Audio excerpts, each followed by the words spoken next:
ओम नमः सिद्धेभ्यः। ओम नमः सिद्धेभ्यः। ओम नमः सिद्धेभ्यः।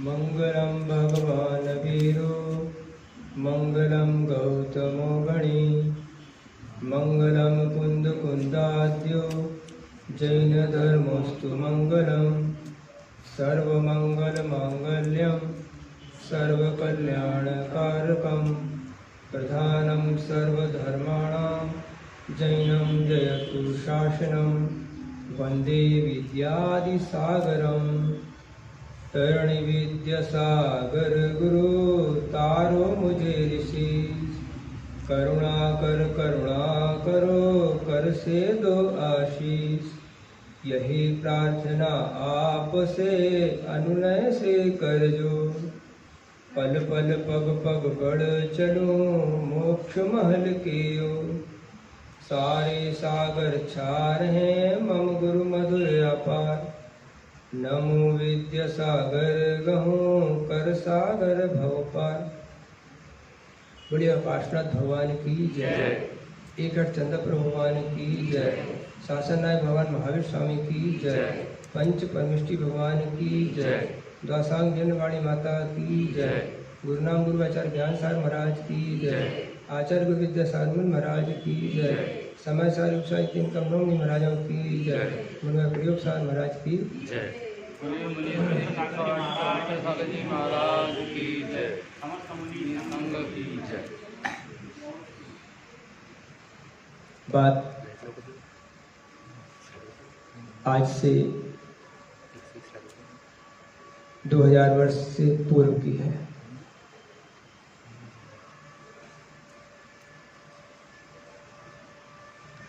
वैसे यह मानव कभी तो प्राचीनता और प्रौढ़ता पर विश्वास करता है और कभी अपने आप पर नौजवानी पर न्यू जनरेशन पर विश्वास करता है। इसलिए अभी हमने एक प्राचीन प्रसंग को लेकर आपके सामने बात रखने की प्रयास किया है कि 2000 साल पहले की बात है।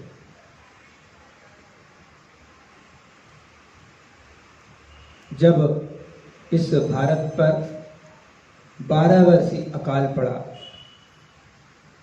वह कथा अलग प्रसंग में है, इसलिए अभी उसकी चर्चा नहीं करते हुए सिर्फ इतना ही बयान करें कि जब 2000 वर्ष पहले अकाल पड़ा, भद्रबाहु आचार्य अपने 12,000 शिष्यों के साथ दक्षिण भारत की यात्रा पर निकले। दक्षिण भारत की यात्रा करते हुए आचार्य भद्रबाहु संलेखना की अवस्था में थे तो उन्होंने अपना प्रवास संलेखना के रूप में, जिसे आज हम चंद्रगिरी बोलते हैं, वह दक्षिण मुखी गुफा पर उन्होंने अपना स्थान बनाया। उस समय तक श्रवणबेलगोला नाम से उसे नहीं जाना जाता था, यानी कि भगवान बाहुबली की प्रतिमा उस समय तक नहीं उकेरी गई थी। पर्वत था लेकिन प्रतिमा नहीं थी। आज से दड्डबेट और चिक्कबेट, चंद्रगिरी और सूर्यगिरी ऐसा ही नाम से जाना जाता है। विंध्यगिरी पर्वत की तो श्रृंखलाएं हैं, इस तरह से वह जाना जाता है। वास्तु के हिसाब से दक्षिण मुखी जो मंदिर होते हैं दक्षिण मुखी जो स्थान होते हैं वे संलेखना और समाधि के लिए अनुकूल होते हैं। आचार्य भद्रबाहु अष्टांग निमित्त आदि के ज्ञाता थे। उन्होंने उस पर्वत पर अपना समाधि के लिए स्थान माना और वे वहां पर विराजमान रहे। 12,000 शिष्यों में एक चंद्रगुप्त मौर्य, सम्राट चंद्रगुप्त मौर्य, जो पूर्व में बौद्ध मतानुयायी रहे, लेकिन संलेखना अंतिम समय में उन्होंने जिन दीक्षा लेकर मुनि महाराज बनकर तपस्या और साधना की। तो भद्रबाहु स्वामी ने मात्र अपना एक शिष्य बचाया जिसका नाम चंद्रगुप्त था, और वह चंद्रगुप्त ने भी कांतारचर्या का व्रत लिया। कांतारचर्या का मतलब होता है जंगल की चर्या। हम जंगल में जाएंगे आहार चर्या के लिए और जो मिलेगा उसको ग्रहण करेंगे।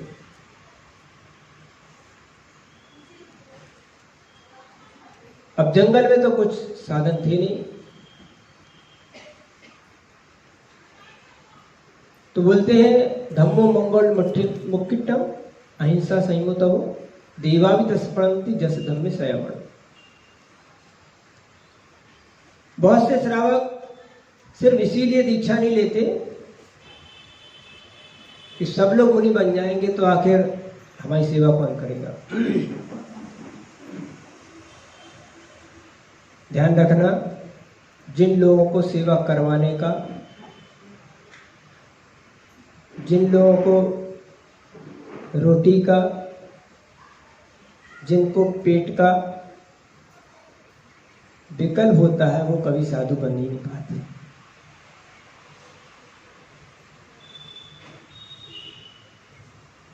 तो ऐसे वो मुनि महाराज, उन्होंने कांतारचर्या का व्रत लिया। जंगल में कोई चर्या का निर्वहन नहीं हुआ तो देवों ने उनके लिए आहार की चर्या का प्रबंध किया। ये सत्य है कि मुनि महाराज देवों का दिया हुआ आहार ग्रहण नहीं करते। आप लोग सौभाग्यशाली हैं। नारकी लोग तो आपके दर्शन भी नहीं कर सकते, मुनि महाराजों के दर्शन नहीं कर सकते। तिर्यंच हैं, वे दर्शन तो कर सकते हैं लेकिन आहार दान नहीं दे पाते। देव लोग भी आपके दर्शन कर सकते हैं, सेवा कर सकते हैं, वैयावृत्ति कर सकते हैं, लेकिन आहार दान नहीं दे सकते। मनुष्यों में भी कुछ ऐसे ही जीव हैं जिनको सौभाग्य प्राप्त होता है, जो रोग राई से दूर हो, जिनके आचरण आदि ठीक हो, वो लोग आहार दे पाते।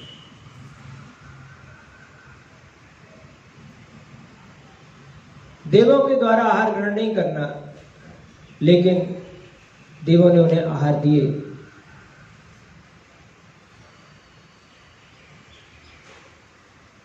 वो जंगल में जाते, वहां देखते श्रावक पड़गान करने खड़े हैं, वो पड़गान में उनको अवसर देते, आहार करते और लौट के रोज चले आते। एक दिन की बात कि मुनि महाराज आगे आगे आ गए, अपना कमंडल लेकर नहीं आए, इसी इंतजार में कि शायद श्रावक लेकर आ रहे होंगे।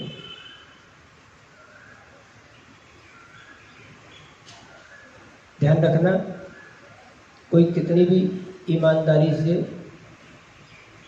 बेईमानी करे, मतलब ईमानदारी का मतलब होशियारी से, कितनी भी होशियारी से बेईमानी करे, एक ना एक सबूत छोड़ देता है।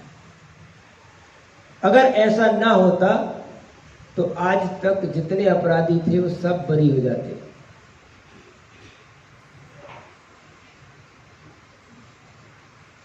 देवों को आहार दान देने का तो भाव आया, लेकिन देवों ने पूरी चर्या नहीं सीखी और कमंडल लाना भूल गए। भाई जब महाराज जी को छोड़ने आ रहे थे तो कमंडल भी ले आते, लेकिन उन्होंने मुनि महाराज को आहार तो कराया लेकिन लौटने का भाव नहीं रखा। मुनि महाराज सीधे लौट कर आ गए। जब आए स्थान पर तो धोध पानी, ऐसा हमें एक गाथा मिलती है मूलाचार आदि ग्रंथ में कि जब महाराज किसी स्थान आदि में प्रवेश पावे तो वहां पर पैर जरूर धोए।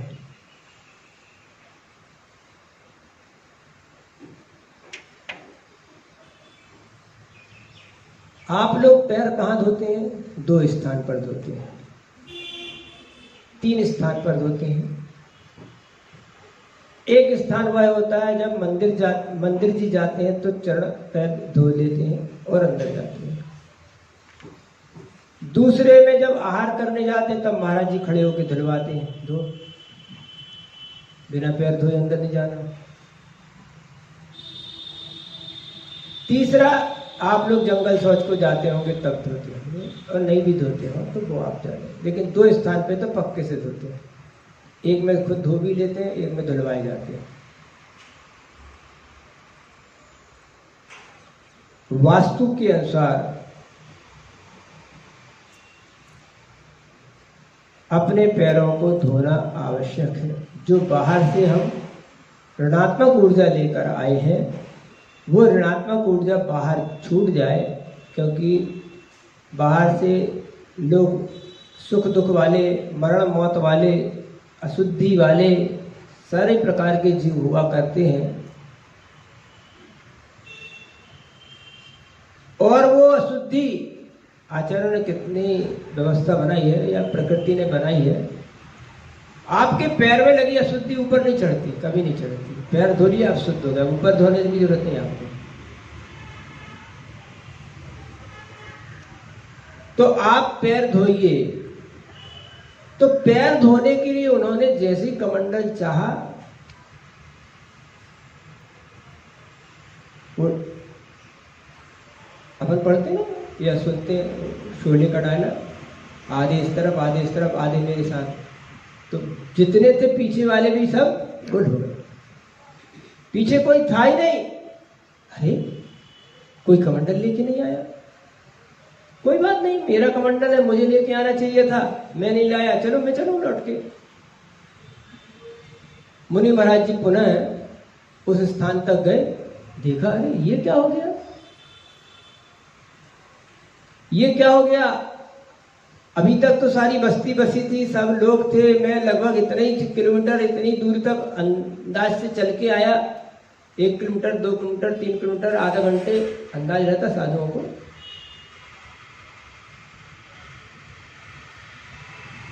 हम तो पैर गिन लेते भाई,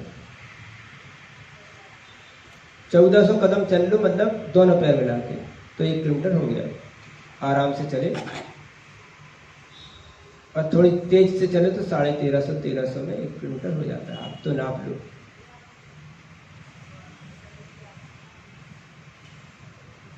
एक कदम कम से कम 2 फुट का निकलता है सामान्य से। तो अंदाज से तो पहुंचे, देखा यार यहाँ तो सब झाड़ झूठ थे, सब कहाँ कहाँ चले गए, कुछ नहीं समझ आई। और देखा कि वहां पर ऐसे ही एक उच्च स्थान पे, चट्टान पे या झाड़ के पास वो कमंडल रखा है। अपना कमंडल पहचान के लेके आ गए। आकर गुरुदेव से सारी बातों का निवेदन किया।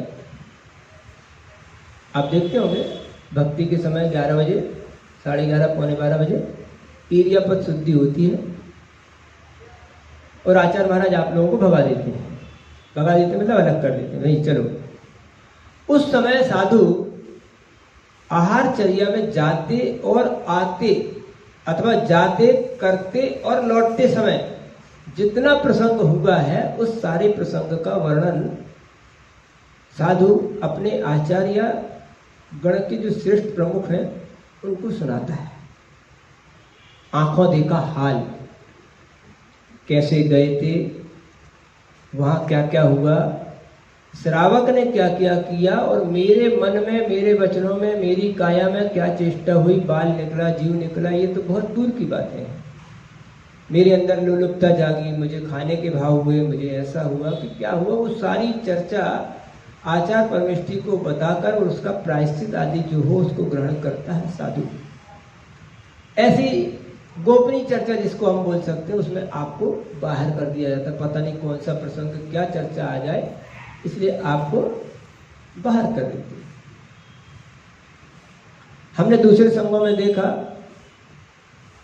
कि वहां ये बताना पड़ता है कि हम किसके यहाँ पड़गान को गए थे, किस श्रावक के चौके में गए थे। एक संघ में है वहां पर क्या क्या आहार लिया ये भी बताना पड़ता था।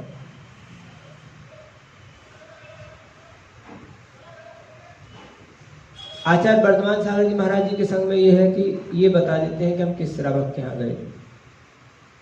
विमल सागर जी महाराज जी के संग में था ये कि वो क्या क्या आहार में भी आपने लिया वो भी बताना पड़ता था। तो उन्होंने जो भी था बताया। क्या बताया? महाराज आज हमारे साथ ऐसा ऐसा हुआ, मैंने कांतारचर्या का व्रत लिया था। कांतारचर्या को जाता था तो वहां पर रोज कोई ना कोई श्रावक आगे पीछे मिल जाते थे, और कदाचित मैं अपना कमंडल लेके आता था या वो लेके आते थे। इसका वर्णन तो कहीं मिलता नहीं कि वो खुद ही लाए थे, रोज लाते थे या आज छोड़ाए थे। तो मैं आज कदाचित अपना कमंडल, इसलिए हम पहले कमंडल उठाते, मंदिर में जाते तो पहले अपना कमंडल। अब कोई मेरे से ले ले तो भाई हाँ, हमारे साथ अब अधिकांश हो जाता। चश्मा है किसी को भी दे दिया, अब ध्यान नहीं रहता किसको दे दिया, फिर लगता किसको दे दिया भैया याद करो। तो थोड़ा सा पहचान वाला या जिसको अपन जानते हैं उसको, हाँ इसको मैंने अपना चश्मा दिया, कमंडल दिया या इसको दिया, तो भाई उसी से तो लेना पड़ेगा। तो उन्होंने बताया कि मैं तो कमंडल अपन ही करते, तो ऐसे अपने हाथ से हमने नहीं उठाया। तो आज हम कमंडल छोड़ आए, भूल आए। अभी ऐसे ही हो गया था बीना बारा के आते समय, महाराज जी पीछे थे। थोड़ी देर हम एक जगह, कुटिया सी थी, खाली पड़ी थी, चीप पट्टी लगी थी, बैठ गए। महाराज आए, साथ चले तो वो कमंडल वहीं रह गया। बीना बारा आ गए। अब जब मंदिर जी में भी पैर हमने धुला दिए, वहीं तो दरवाजे के सामने आजकल पैर धुलवा देते हैं, तो रख लिए। तो हमने पैर नहीं धोए, अब धुल तो गई है तो हम अंदर चले गए। अब आहार के समय जरूरत पड़ी, कमंडल कहाँ गया, कमंडल पूरे मंदिर में ढूंढा, नहीं मिला। हमें मन में आया कि पहले वहां तो देख लो, वहां भी बैठे थे अपन, देखा तो वहीं पैर कमंडल रखा, मिल गया। तो मैं वहां गया तो देखा कि वहां पर सारी नगरी गुमसुम, लेकिन साधु के कमंडल पे देवों का जादू नहीं चला। वो कमंडल तो वहीं रहा, तो उसको भी गोल कर देती, वो भी गोल हो जाता, लेकिन साधु के कमंडल पे उनका जादू नहीं चला। तो कमंडल वहीं रखा था, महाराज जी कमंडल लेके आ गए।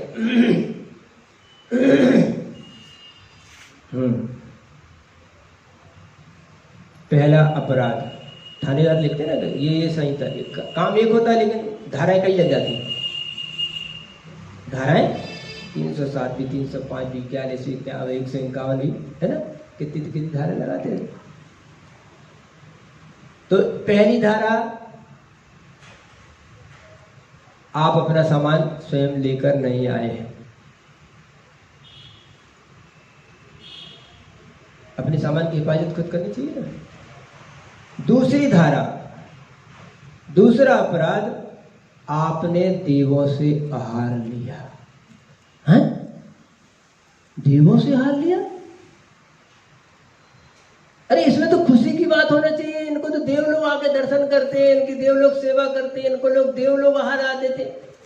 आजकल हो जाता ना, अगर कोई छोटा गरीब आदमी आहार दे तो कोई खास बात नहीं, बड़ा आदमी आ जाए कोई तो बहुत बात हो जाती है। महाराज जी के पास बनाने लोग आते हैं,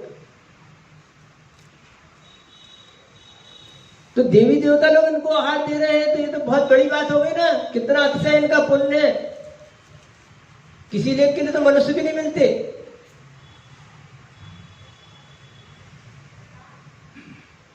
यहां देवी देवता हाथ दे रहे हैं तो आपको तो मेरे पुण्य की, मेरे तपस्या की प्रशंसा करनी चाहिए।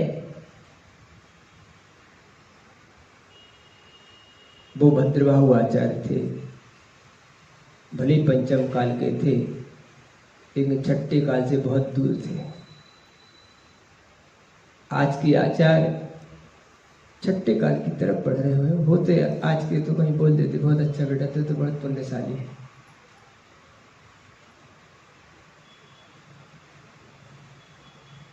और आचार्य महाराज तो अच्छा मानते नहीं मानते जी, श्रावक जरूर अच्छा मानते जी। तो महाराज जी के पास देवी देवता आते हैं, सेवा करते हैं, तो उन्होंने कहा भद्रबाहु तुम प्रायश्चित के भागी हो। तो हम क्या करें महाराज जी, देवों ने दिया, ये उनकी गलती है, उन्हें नहीं देना था। नहीं, तुम्हारी भी गलती है। कैसी गलती है? तुम्हारी ये गलती है कि तुमने ये क्यों नहीं देखा कि सामने वाला कौन है। अरे हमने अंजलि मात्र देखने को कहा था, लेकिन अंजलि देखते हुए बाहर वाले का चेहरा भी तो दिखता है। पुरुष दे रहा है, स्त्री दे रहा है, बच्चा दे रहा है, बूढ़ा दे रहा है।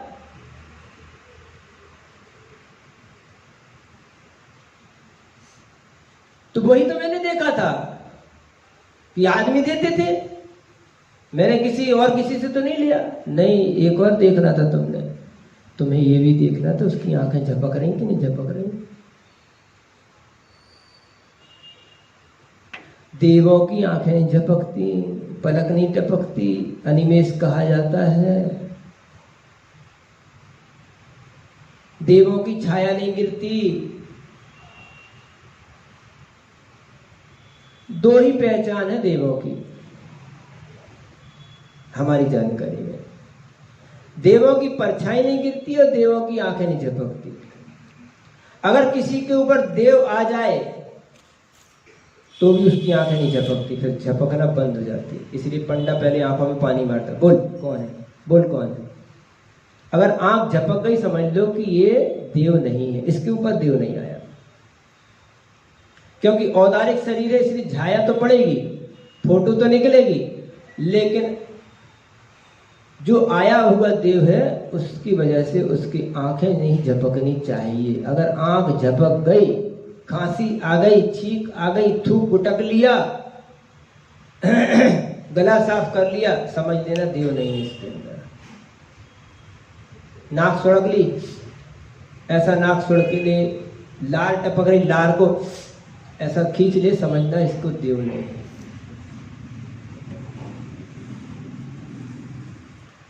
तो वो देव के माध्यम से आहार लिया, इसलिए तुम्हें प्रायश्चित दे रहा है। क्यों लेना है प्रायश्चित? देव असंयमी होते हैं, असंयमियों से आहार लेने का साधु को त्याग है। संयमी व्यक्ति से ही साधु आहार लेते हैं, लेना चाहिए।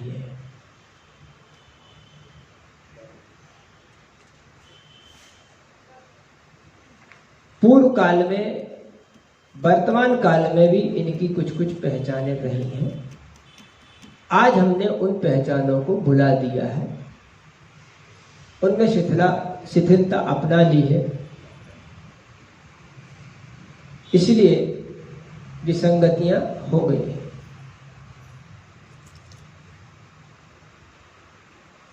पहले क्या होता था, या आज भी होता है, शक्कर आती है तो पहले ड्राफ्ट डाल दो, डीडी डाल दो, अब वो उस हिसाब से रेट से आएगा। मोबाइल का पहले वाउचर पैसा दो, नंबर डालो, एक्टिवेट हो जाए तो ठीक, नहीं हो जाए तो ठीक, पहले पैसा खुद दो। लेकिन बनिया की दुकान कुछ ऐसी होती है कि वो पहले माल ले जाओ, तुम्हें जब अपनी फुर्सत से हो तो पैसा दे जाना। दो बातें होती, क्रेडिट वाली बात है। आज साधु आप पर विश्वास करके, अथवा साधु नए श्रावकों को जोड़ने की अपेक्षा से छोटे छोटे बच्चे आज जो व्हाट इज द जैन क्या है, जैन कैसे होते हैं, मंदिर कैसा होता है, मुनि महाराज कैसे होते हैं, आहारचर्या क्या होती है, वैयावृत्ति क्या कहलाती है। बच्चे पूछते महाराज जी वैयावृत्ति क्या कहलाती है, पापा से पूछते वैयावृत्ति क्या कहलाती है, महाराज जी के हाथ पांव दबाना पड़ता है। केशरोच क्या कहलाता है। ये गुणस्थान आदि की चर्चा तो बहुत दूर की बात है। आजकल के बच्चे कॉन्वेंट स्कूलों में पढ़ रहे हैं, कॉन्वेंट कॉलेजों में पढ़ रहे हैं।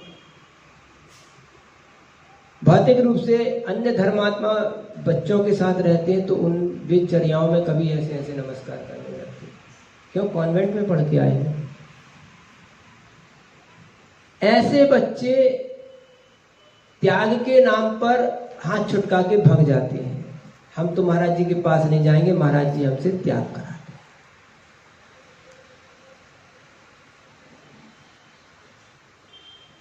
तब सेव वाला एक कली आपको खिला देता है, खा के देखो कैसी है।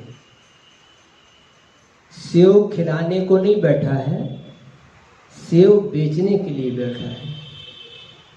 बेर बेचने की आप बोल बोलते, बेर बेचने को बैठा है तो आपको एक कली चखा देता है, एक बेर चखा देता है, खा के देख लो, अगर पसंद नहीं हो तो मत लेना।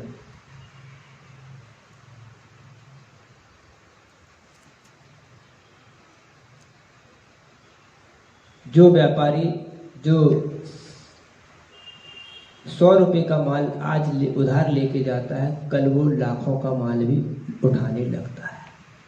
और यदि हम उससे बोलते कि नहीं 100 रुपये पहले रख फिर माल लेना, तो वो 100 का कभी भी 1000 लाख वाला व्यापारी नहीं बन पाता।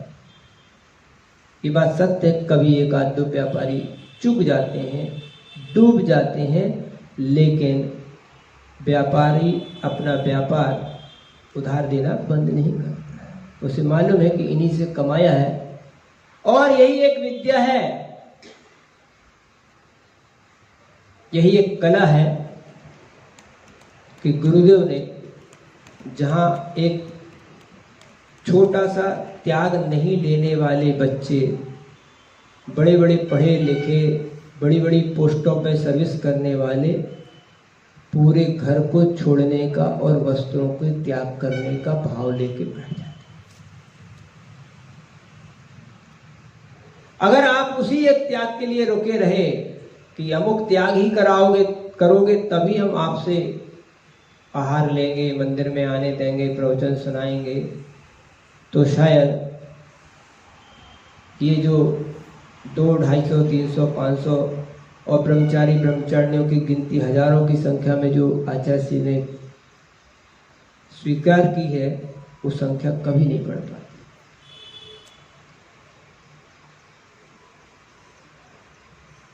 बोलते ना उंगली पकड़ के कोंचा पकड़ना, उंगली पकड़ के पूरा हाथ पकड़ लेना। यही एक विद्या थी, यही एक कला थी, यही एक बच्चों को, नौजवानों को जोड़ने का एक साधन था। कि आपने देखा कि जो धर्म पहले बूढ़ों सियानों में, जिसको रिटायर्ड लोगों में था कि भैया सब कुछ काम से फुर्सत हो गए, तब वो धर्म की ओर बढ़ते थे। वो जैसे बोलते ना, धर्म बचपन में नहीं 55 में, तो वो अब 55 में दिखाई दे रहा है, भले 55 वाले पीछे रह जाते हैं। बच्चों के त्याग से बड़ों को त्याग की भावना जागती कि हमारे बच्चे रात्रि भोजन के त्याग करने लगे, हमारे बच्चे दीक्षा लेने लगे, हमारे बच्चे गृह त्याग करने लगे, हमारे बच्चे ब्रह्मचारी व्रत ले रहे हैं। तो बड़ों में ये भाव आने लगा कि अरे अब इस उम्र में हम नहीं छोड़ेंगे तो फिर कब। तो ये गुडविल की बात है, आपके व्यापार एक तरह से आपको बढ़ाने की बात है कि कदाचित हम आपसे नहीं पूछते। बुंदेलखंड में एक कहावत है, लपकी गाय गुलेंदा खाए और बार बार महुआ तक आए। क्या? लपकी गाय गुलेंदा खाए और बार बार महुआ तक आए। जो महुआ गिरता है ना, महुआ जानते हैं आप? महुआ जिसकी शराब बनती, वो महुआ बहुत मीठा होता है, जब गिरता है ना फूल जैसा, तो वो गाय उधर खाने को जाती है, और एक बार खा लेती है, उसको चट लग जाती है, आदत लग जाती है, तो बार बार उधर आती है। ऐसे ही ये बच्चे लोग, इनको जब मुनि महाराजों की सेवा की, भैयावृत्ति की, आहार दान की, कमंडल लेके साथ में चलने की, विहार कराने की चट लग जाती है, तो फिर वो बार बार आती है। और यदि आपने उनको त्याग का एक भूत दिखा दिया, डरा दिया, तो भैया दूध का जला फिर छाछ भी फूक फूक के पीता है, ऐसी हमारी बुंदेलखंड की हिंदी की कहावत है। फिर वो अच्छे महाराज हो तो, और बुरे महाराज हो तो, कठिन महाराज हो तो, सरल महाराज हो तो, ज्ञानी महाराज हो तो, अज्ञानी महाराज हो, सबसे दूर हो जाता है।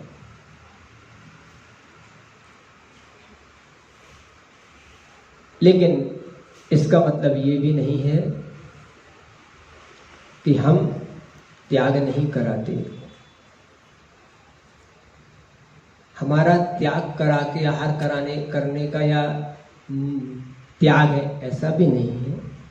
ये तो सिर्फ बच्चों को, नई पीढ़ी को, जो अभी धर्म से बहुत दूर है, धर्म को नहीं जानते हैं या धर्म में नहीं आना चाहते हैं, उन्हें उनके लिए सुविधाएं प्राप्त हैं। एक बार आपने सेव चख लिया, माल ले लिया, फिर तो सिर्फ फोन पे ऑर्डर बुक कर दो ना, बार बार चखने की जरूरत थोड़ी पड़ती क्या? सैंपल पीस व्हाट्सएप पे माल देख लेके माल बुक कर देते हैं, फिर अब हाथ लगाने की जरूरत नहीं। दुकान पक्की हो गई, माल पक्का हो गया, तो फिर ऑर्डर सिर्फ नंबरी आइटम बोलते, नाम से मिल जाता है कि ये नाम भेज देना, इस नंबर का भेज देना, फिर खोलने की जरूरत नहीं है। इसी तरह उनके लिए थोड़ी सी ये सुविधा प्राप्त है। इसका मतलब ये नहीं है कि चाहे जैसे लोग, जिनका आचरण, जैन शासन जिन धर्म के अनुसार ना हो, मद्य मांस मधु के त्यागी ना हो, जिनके शादी विवाह गड़बड़ हो, जिनकी आजीविकाएं गड़बड़ हो, वे भी आहार दे सकते हैं, आहार के पात्र हैं, ऐसा मत समझना।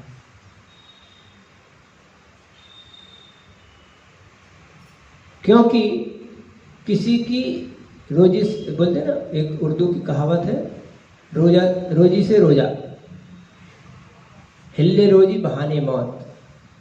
रोजी पर मैं एकदम से अटैक नहीं कर सकता। आचार्यों ने भी, पूर्व में भी आचार्यों ने रोजी पे एकदम अटैक नहीं किया। उन्होंने कहा ठीक है, अष्टमी चतुर्दशी को हिंसा नहीं करना, कौवे का मांस त्याग कर देना, मतलब क्या, एकदम अटैक तो नहीं किया ना, किसी दिन रोजी पूरी बंद कर दो। पहले उन्होंने बोला ठीक है, कोई बात नहीं, तू ऐसा ऐसा करता, कौवे का मांस छोड़ दे, अष्टमी चतुर्दशी की हिंसा छोड़ दे।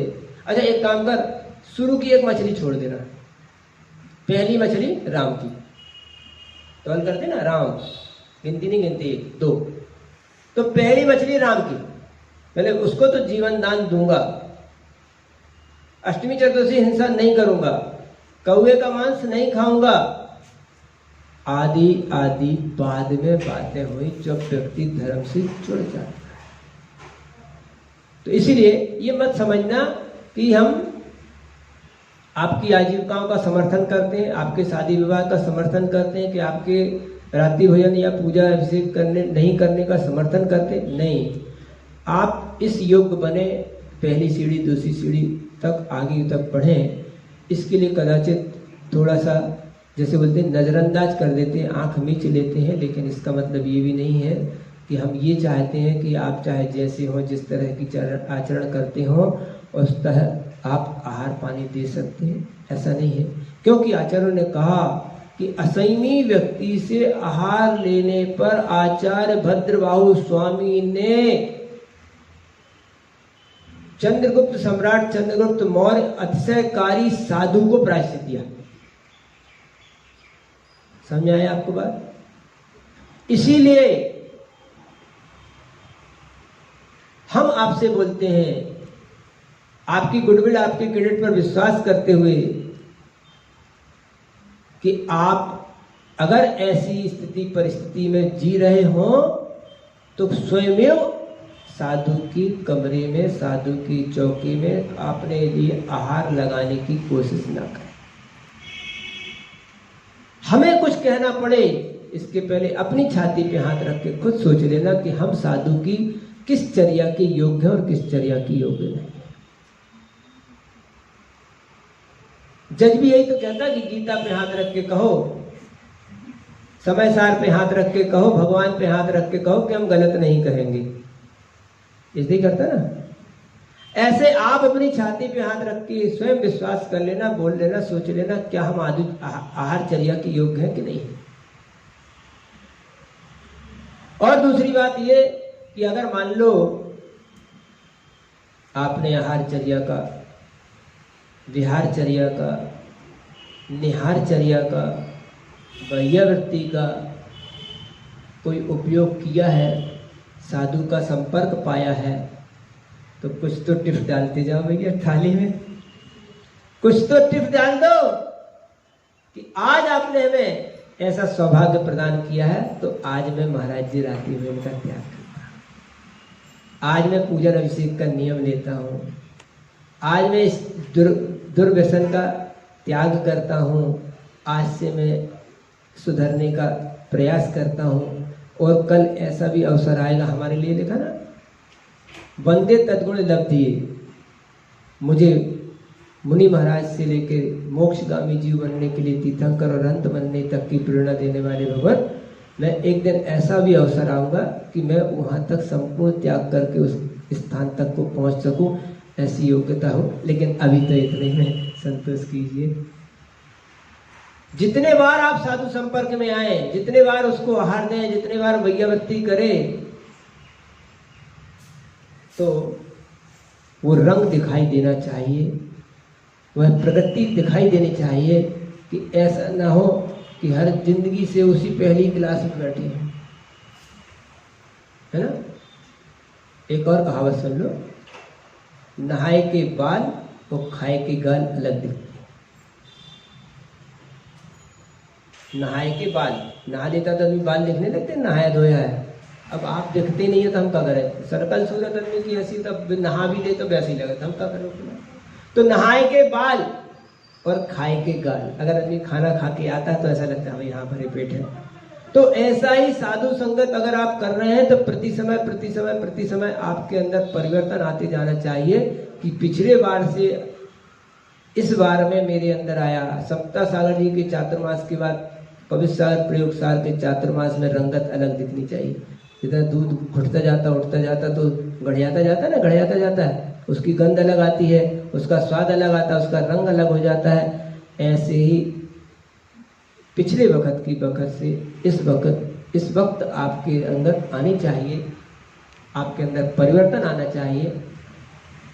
मैं इसी भावना से कि आप में परिवर्तन आएगा। देखो एक बात और है, छोटी सी बात और कह दूं कि अभी यहाँ पर अपन सब बैठे हैं, प्रवचन होना है ना। प्रवचन की तैयारी में 4 लोग होता है, ऐसा ही है। चीटियाँ भी क्रम से ही आती हैं, इकट्ठी ऐसे झुम्मट से लगा के तो आती नहीं, चीटी भी नहीं आती ना। लगा भले ही झुम्मट लेती लेकिन एक साथ नहीं आ पाती, जाती भले एक साथ होगी लेकिन आती तो क्रम ही से। 4 लोग आ गए मान लो, और उनने देखा कि यहाँ पर टेबल नहीं लगी है, माइक नहीं लगे, स्पीकर नहीं लगा, कदाचित झाड़ू नहीं लगी, चटाई नहीं बिछी, तो क्या करेगा कोई आदमी? समझदार आदमी क्या करेगा? बोलते ना कुत्ता भी बैठता तो पूंछ ला के बैठता है। तो अब आदमी समझदार आदमी क्या करेगा? चलो दरी लगा दो, चटाई लगा लो, लोग आएंगे, अच्छा लगेगा, है ना। ये द्रव्य नहीं आई, वो द्रव्य नहीं। और यही बात अगर हम मान लो कोई व्यक्ति, तीसरा व्यक्ति बोल दे, कोई अध्यक्ष मंत्री बोल दे, थोड़ी दरी बिछा देना, थोड़ी चटाई लगा दो ना, थोड़ी टेबल लगा दो, कैसा बुरा लगता है? तो भाई लगा दो ना, हम ही हमारे हैं क्या? तुम आप झाड़ू नहीं लगा सकते? अध्यक्ष काय के लिए बने हो, मंत्री काय के लिए बने हो? यदि कोई बात दूसरा व्यक्ति कहे तो वो बुरा लगता है, और यही काम हम स्वयं कर ले तो अच्छा उत्साह आता है, हाँ झाड़ू लगा दिया, और खुद लगेगा कि मैंने बहुत अच्छा काम किया, सेवा का काम कर दिया। अगर हम आपसे बोले कि ऐसा त्याग करो, इसके बिना हम आहार नहीं लेंगे, तो वो टैक्स कहलाएगा। मंदिर में दर्शन करता है लोग व्यक्ति, और अगर मान लो कि हम चिट लगा दें उसके मंदिर के सामने, 1 रुपये पेटी में डालिए फिर दर्शन कीजिए, फिर क्या हो जाएगा? लोकतंत्र खतरे में पड़ जाएगा ना, लोकतंत्र खतरे में पड़ जाएगा ना। फलाना व्यक्ति वोट नहीं डाल सकता, लोकतंत्र खतरे में है। और वोट कितने लोग डालते? 40%। 60% लोग वोट नहीं डाल रहे, 40% लोग वोट नहीं डाल रहे, 30% लोग वोट नहीं डाल रहे, 70% 80% मान लो वोटिंग हो रही है। लेकिन अगर एक व्यक्ति को भी बोल दिया जाए कि ये व्यक्ति वोट नहीं डालता तो लोकतंत्र खतरे में हो जाएगा। इसी तरह अगर हम आपसे बोलते हैं कि 1 रुपये पेटी में डालो फिर देव दर्शन करना, 1 रुपये पेटी में डालो फिर तो जैन धर्म खतरे में हो गया ना। और अगर आप मंदिर में दर्शन करने जाते हो 1000 रुपया भी डाल दे तो कोई रोकता क्या आपको? कोई रोक रहा है क्या आपको? 1 रुपये डालने में आपको पसीना आ जाएगा, लेकिन 1000 रुपये खुशी से डाल देंगे, फूले नहीं समाते हैं। ऐसी प्रकार से यदि हम आपसे बोले कि पहले ये त्याग करो तभी आहार देना, तो खतरा हो जाएगा जैन धर्म में। ऐसा किसी व्यक्ति ने कहा, कहीं पे कहा, मैं उसका नाम नहीं लूंगा, तो बोले वो कुछ लोग ऐसे बोलते हैं हमारे यहाँ आचार्य देव के लिए, हम तो नहीं बोल सकते लेकिन हमको बोलना पड़ेगा उनकी भाषा। वो विद्यासागर ने ऐसा कर दिया, वो त्याग नहीं करा था, वो ऐसा करता वैसा, ऐसी खड़ी भाषा बोल। हमने सुनो, जितने तुम्हारे प्रवचन सुनने नहीं बैठे उससे ज़्यादा मंच पे बैठा थे। जितने तुम्हारे यहाँ प्रवचन सुनने नहीं बैठे हैं उससे ज़्यादा मंच पे बैठते हैं, और उनसे चौकने तुम्हारे से लाइन लगाए बैठे हैं कि हमारा ऑनलाइन नंबर लग जाए। तुम इतने त्याग करा रही हो जिंदगी भर। जब आदमी सर्वस्व त्याग करने के लिए तैयार हो रहा है तो तुम एक त्याग करा नहीं पा रहा जिंदगी भर। 4 लोग आहार दे रहे हैं, मालूम दे 4 लोगों ने 5 लोग 40 साधुओं को से लाइन लगा के बैठा के आहार देते हैं, और 9 बजे से आहार शुरू होता है तो 1 बजे तक आहार चलते हैं।